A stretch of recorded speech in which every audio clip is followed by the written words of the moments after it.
All right, time to light Big Bertha. It's nothing but a regular pellet smoker, just oversized. The firebox is back here.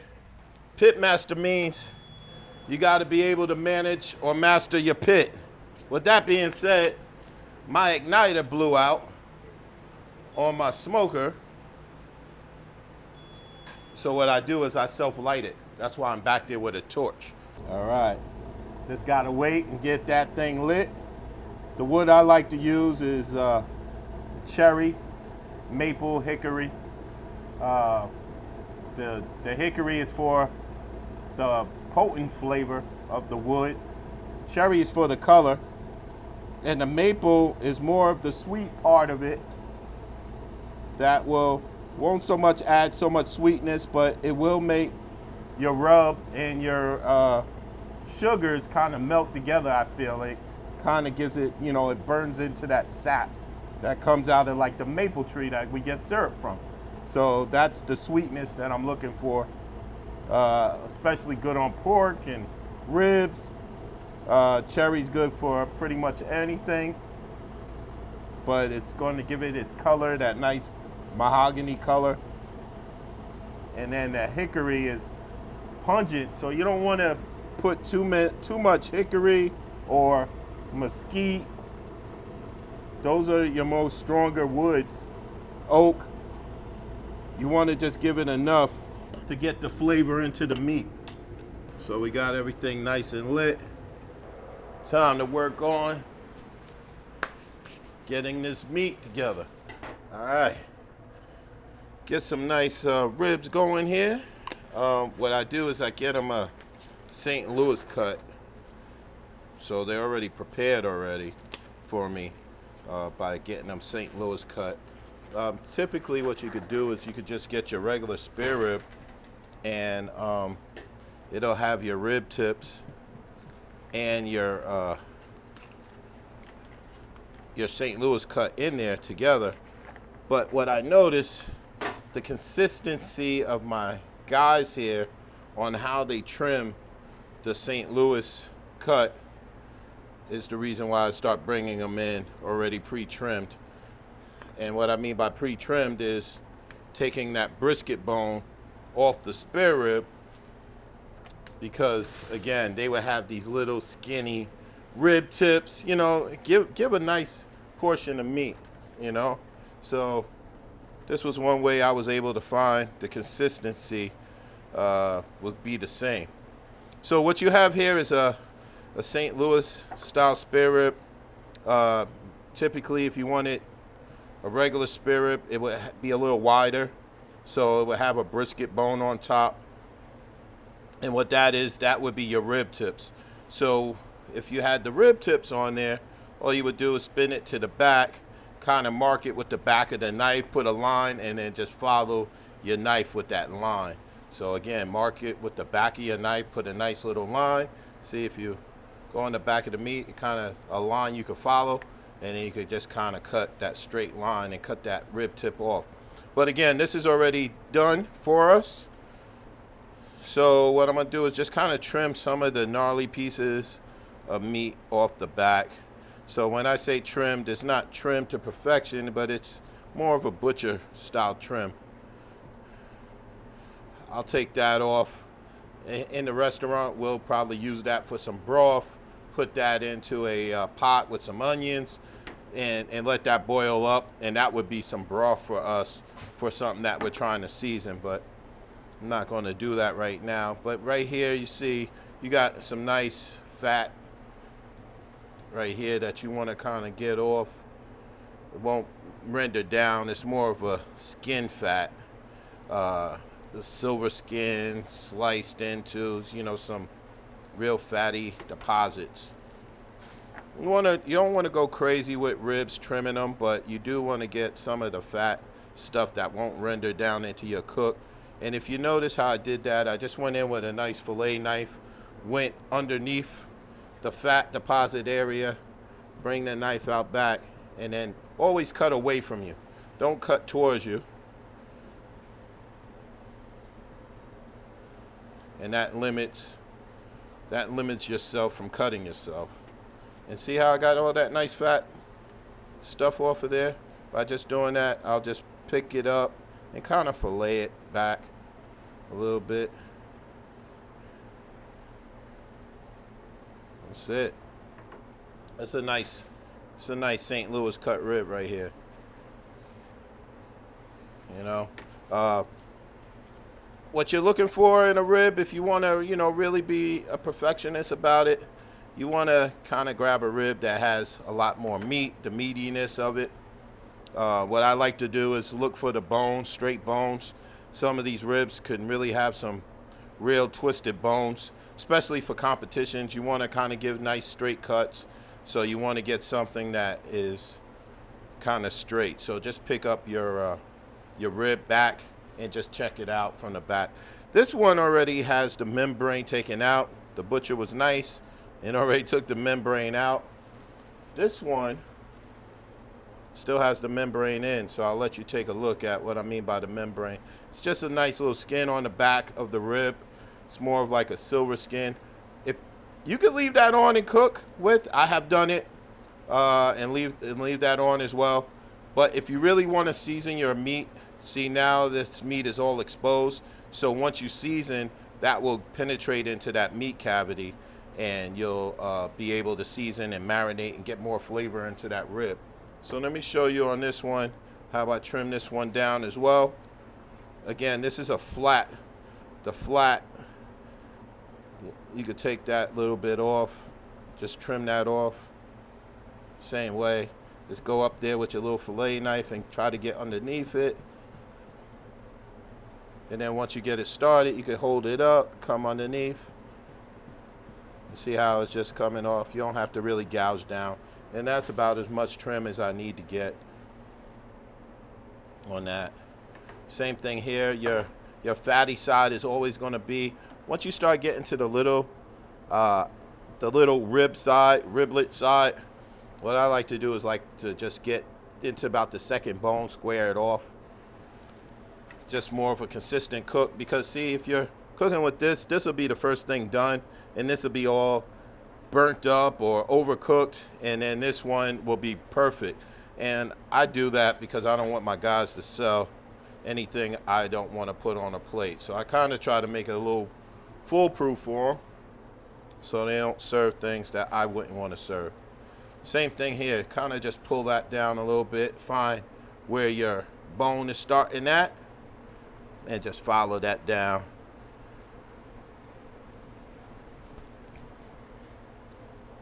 And that's just cartilage. It's not your bone, but see, that's more of your rib tip right here. So if you was cooking that right in between here, those are your rib tips that you would use. Like, I think Applebee's has rib tips. All right, same thing on the big bone side right here is where your fat deposit is going to be as well. So again, I'll just get underneath there with my knife, start it, and kind of fillet that back. And then if you find that that one bone has more fat, then find where that other bone is at, and then just cut down on it, square it off. And see, you got, it wasn't too much meat on there anyway, well, it was more fat, so you could get rid of that. And then just trim it square, get a little bit of that cartilage out. Cool. All right, so now this one has a membrane on. Let me show you the easiest way I found that you could do that. So what I like to do, a spoon or even a knife, what you're trying to do is just get a nice little round object, and I'll go right underneath where the bone is at, kind of get it going, kind of dig to where I could get my finger in there, and then I can start working it from there. If you get stuck, don't mind. You get that spoon back in there, pull it up a little bit.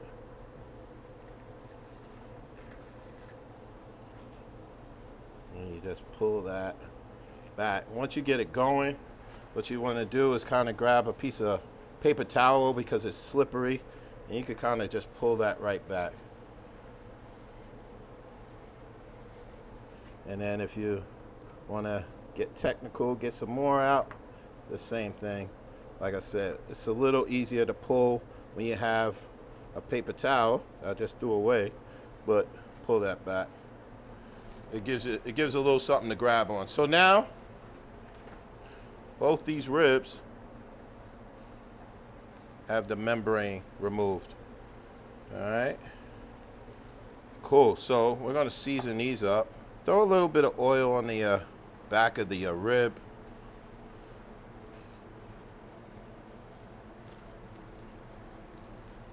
Get that nice and oiled in. That's actually going to be what your rub adheres to. I like it oil. Some people use different things like mustard. I'm not a big fan of mustard because I just feel like it cakes on. It really doesn't bake in. So I like to use something that absorbs into the meat, and that oil really is going to absorb into that meat. My rub that I kind of put together, rub me all over, fill the grill. It's my own flavors that I grew up with. It has smoky paprika, some smoked salt, garlic, some sazon. It has a lot of different flavors I have in here that I grew up with, and it makes it a wild card when I'm out competing because these are flavors a lot of pitmasters don't cook with. So that's what makes me different from everybody else. Well, I'm not going to open this bottle because I got enough right here. So basically what you want to do with the rub, and also with my rub, it's not really a salt-based rub. So you see how heavy I'm going with this? That's fine. It's not going to be salty because it's a rub. So it's supposed to go on heavy and really adhere to that meat, because this is where you're going to get your bark from. When people say bark, oh, that has nice bark. That just means that the seasoning that they put on has really baked into that meat and created a crust. And that's that savory taste that you get in barbecue, good barbecue. So you want to kind of go on heavy with your rub. You want to make sure that the rub you're using doesn't really have a heavy salt base, because otherwise you might be in trouble going on too heavy, because then it's going to be too salty for you to enjoy. And then, so what I do is I just kind of rub it in like that, make sure it goes right into those, in between the bones. It's kind of nice and heavy. Turn it around to the other side, and you see when I turned it around, I kind of really rubbed it in so all of that rub doesn't fall out, and it's ready to go. So do the same thing to the other side, nice and oil it up.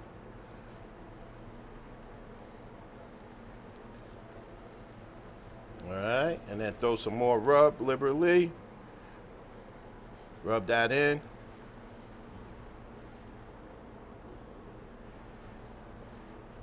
All right, get that in there. Cool. That's nice. You see that nice burgundy, mahogany color that's kind of coming through?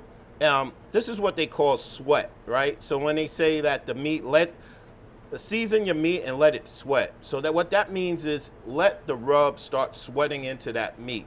So right where the rub is heavy and it's still sitting on there, you want your rub to kind of really penetrate into that meat. So as far as taking your ribs and marinating it or brining it and doing all that stuff, yeah, I get the same texture and taste of not doing those things, you know. I find too much brine on something so thin like ribs will dry out your meat. You know, pork butts you could probably brine. I don't brine those either, but you know, something thick I like to brine, but something as thin as ribs, I won't brine, or I won't really use a marinade and leave it in overnight. Same thing with my seasoning. A lot of people will say, okay, well, you know, I seasoned my ribs the night before. I'm going to throw them in the refrigerator and throw them on the next day and let those marinate. Again, you got to watch your salt content. Salt will really start cooking a lot of your meats. You know, it definitely does that with fish and seafood. But a lot of your thin meats, you know, that salt really gets down in there and it will make it real salty, and it will also absorb all of the water in your meat. So that will also dry out your rib. So I don't start seasoning my ribs till I'm about to put those on. I get them to nice, you know, a little bit above room temperature. I'll let them sit out from the refrigerator about 20, 30 minutes. And I'll probably even let them sit here for about, 20 minutes if I was doing something else or I had to start the grill. I'll let them sit out for, doing it in the backyard, let them sit out, let them sit with the rub on them for about 20, 30 minutes. Let that seasoning really apply and get into that meat. And that's my marinade. So it's the last 20, 30 minutes that I use. See, again, you can tell where all of that seasoning is really adhered into that meat. And that's help of the oil. The oil is really a big part of how quick that seasoning went in. Now, if you use mustard, mustard is a cake, right? So you put that on, it's not really adhering, it's adhering to the mustard. And then now you're making a paste. I don't feel that is added or needed, just oil, a little bit of seasoning will do the trick. Got some nice smoke coming out of there. And this is just a pellet smoker that we have here at the Trapp House. But, if you have a stick burner or, a pellet smoker, a smaller one at home, do it the same way. I kind of cook at like about ribs 250 to 275. They have a method. What was it? 3-2-1, 4-3-2-1, or 3-2-1. So they say that you're supposed to smoke your rib for 3 hours, then 2 hours you're supposed to wrap your rib, and then the last hour you're supposed to glaze your rib. Well, that method is incorrect. I'm here to say, cut that out. It's incorrect. That will overcook your ribs.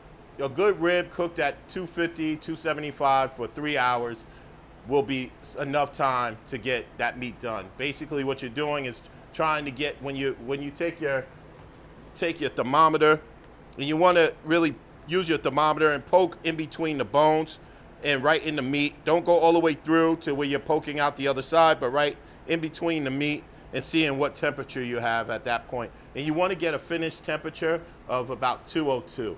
Once you get them out at 202, you'll be fine. Do you need to wrap? You can wrap to speed the process up, but if you wrap, what I like to do in my wrap is take a little bit of honey. I'll put a little bit of cherry juice. You want some kind of moisture in that packet. One, the rub, you have sugar in it. You don't want it to really burn or catch to the tin foil and really create a mess, right? So you'll put a little bit of butter so it'll stay loose in that packet. I'll do a little bit of cherry juice, the tart cherry juice. Don't go crazy with it, but just enough to put at the bottom of that folded envelope that you're gonna pack that in.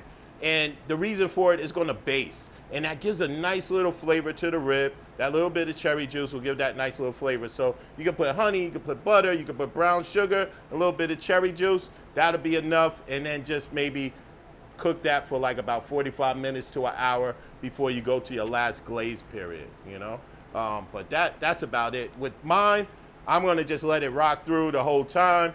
I'm gonna let it smoke for about a good 3 hours, and I'll get to a nice good temperature of where I want it, and then pull it out, glaze them up, and serve them.